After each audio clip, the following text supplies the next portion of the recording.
اعوذ باللہ من الشیطان الرجیم بسم اللہ الرحمن الرحیم السلام علیکم ورحمۃ اللہ وبرکاتہ۔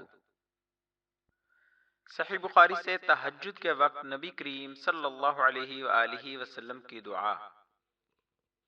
آگے بڑھنے سے پہلے نئے آنے والے دوستوں سے گزارش ہے کہ ہمارے چینل کو ضرور سبسکرائب کریں اور آنے والی ویڈیو سے باخبر رہنے کے لیے بیل آئیکن پریس کریں۔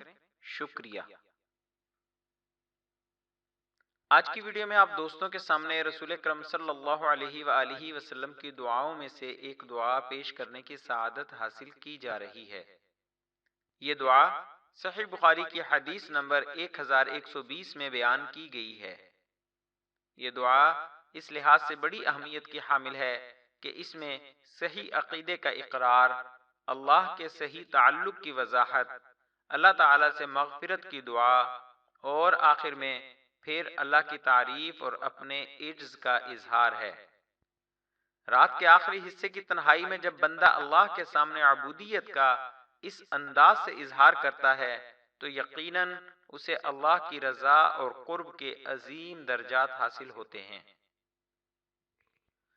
اس دعا میں نبی کریم صلی اللہ علیہ وآلہ وسلم نے جس انداز سے اظہار عبودیت کیا ہے وہ آپ صلی اللہ علیہ وآلہ وسلم کا ہی مقام ہے۔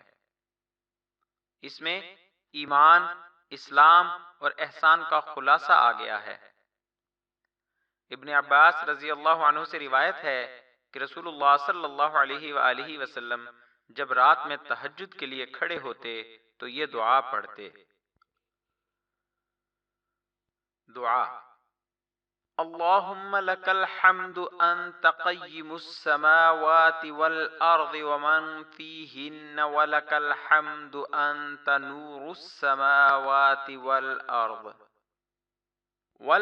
ومن فیہن ولک الحمد انت ملک السماوات والارض ومن فیہن ولك الحمد أنت الحق ووعدك حق ولقاؤك حق وقولك حق والجنة حق والنار حق والنبيون حق ومحمد حق والساعة حق اللهم لك أسلمت وبك آمنت وعليك توكلت إليك أنبت وبك خاصمت وإليك حاكمت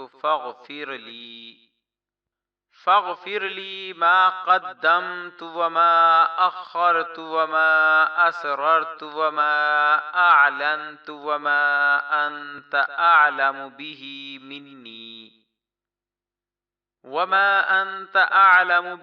مني أنت المقدم وأنت المؤخر لا إله إلا أنت ولا إله غيرك۔ ترجمہ: اے میرے اللہ، ہر طرح کی تعریف تیرے ہی لیے زیبا ہے۔ تو آسمان اور زمین اور ان میں رہنے والی تمام مخلوق کا سنبھالنے والا ہے، اور حمد تمام کی تمام بس تیرے ہی لیے مناسب ہے۔ آسمان اور زمین اور ان کی تمام مخلوقات پر حکومت صرف تیرے ہی لیے ہے اور تعریف تیرے ہی لیے ہے۔ تو آسمان اور زمین کا نور ہے اور تعریف تیرے ہی لیے زیبا ہے۔ تو سچا ہے، تیرا وعدہ سچا، تیری ملاقات سچی، تیرا فرمان سچا ہے۔ جنت سچ ہے، دوزخ سچ ہے، انبیاء سچے ہیں، محمد صلی اللہ علیہ وآلہ وسلم سچے ہیں اور قیامت کا ہونا سچ ہے۔ اے میرے اللہ، میں تیرا ہی فرما بردار ہوں اور تجھی پر ایمان رکھتا ہوں، تجھی پر بھروسہ ہے، تیری ہی طرف رجوع کرتا ہوں، تیرے ہی عطا کیے ہوئے دلائل کے ذریعے بحث کرتا ہوں اور تجھی کو حکم بناتا ہوں۔ پس جو خطائیں مجھ سے پہلے ہوئیں اور جو بعد میں ہوں گی ان سب کی مغفرت فرما، خواہ وہ ظاہر ہوئی ہوں یا پوشیدہ۔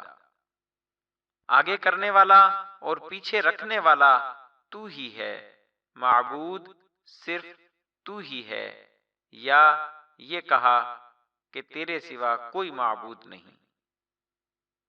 ابو سفیان نے بیان کیا کہ عبد الکریم ابو امیہ نے اس دعا میں یہ زیادتی کی ہے، لا حول ولا قوت الا باللہ۔ آخر میں آپ دوستوں سے گزارش ہے کہ ہماری حوصلہ افزائی کے لیے ہماری ویڈیوز کو لائک اور شیئر ضرور کریں۔ شکریہ، جزاک اللہ خیرہ۔